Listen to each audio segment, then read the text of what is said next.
Hi everyone, welcome back to the channel. So today we're talking about Kingdom of Amalur DLC, the Fatesworn DLC.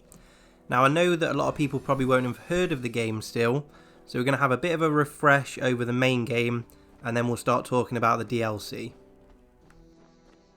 Kingdom of Amalur is an action RPG, released originally in 2012 on the PC, PS3 and Xbox 360. A remastered version called Re-Reckoning was released for the Nintendo Switch March 16th, 2021. Despite the original game selling quite well, the game was somewhat forgotten about, apart from by die-hard fans. So the re-release was welcomed by cult fans of the game. 10 years since the release of any new content for the game, and we see a new DLC released called Fatesworn.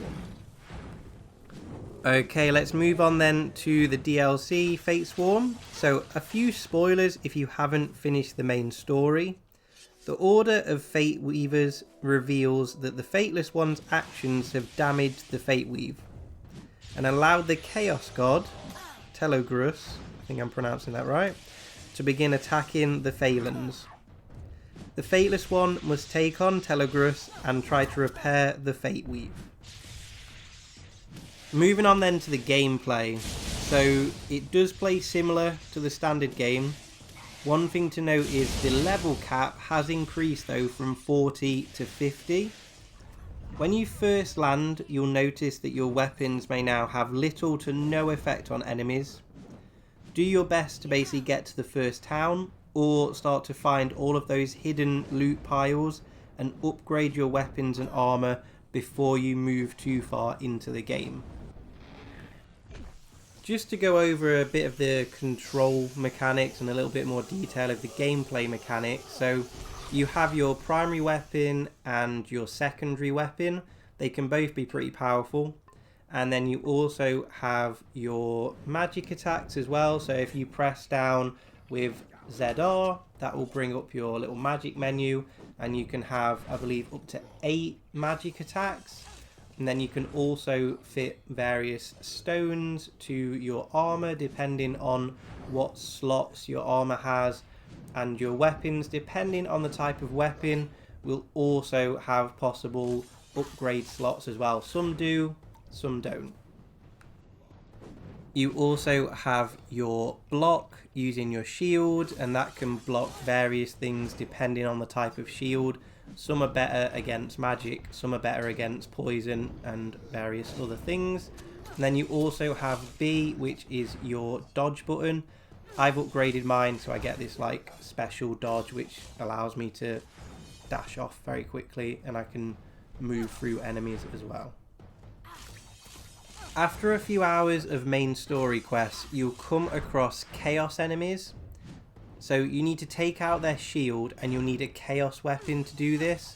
And then it's all plain sailing from there. Once you've taken out the chaos shield, you can go back to your normal weapons.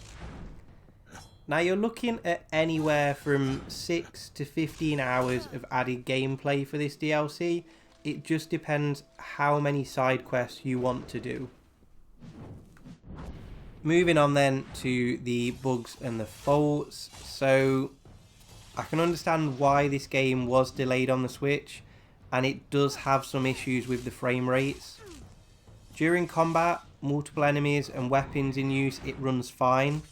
But when travelling in the open areas, the frame rate almost drops to 0, and it almost stops as the game loads, and then it goes back to running fine. It probably pauses, I'd say, for half a second. You know, thankfully this wasn't happening during combat, but it still was frustrating as you're travelling along and you're moving through those open areas to see the game almost pause for that half a second as it catches up. Hopefully a patch can be done to hopefully just remove this issue. The price then, so the base game will set you back somewhere in the region of £30, depending whether you get that physical or you wait for a sale. And the Fatesworn DLC is £15, which will give you well over 40 hours of gameplay. I'd probably say you could go well over the 100 into a couple of 100 hours if you're going to do all the side quests as well. Just finishing off then with a few final thoughts. So this is one of my favourite games of all time.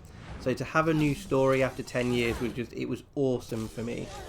Aside from a few frame rate issues, this was a fantastic end to the Kingdom of Amalur saga, and a game that has been overlooked by a lot of people.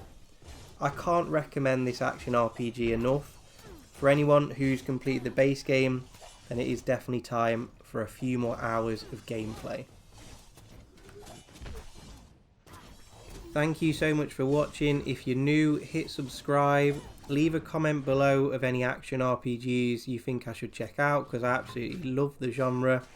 And don't forget to like to help the channel to grow, and I look forward to seeing you in the next video. Take care everyone. Thank you guys.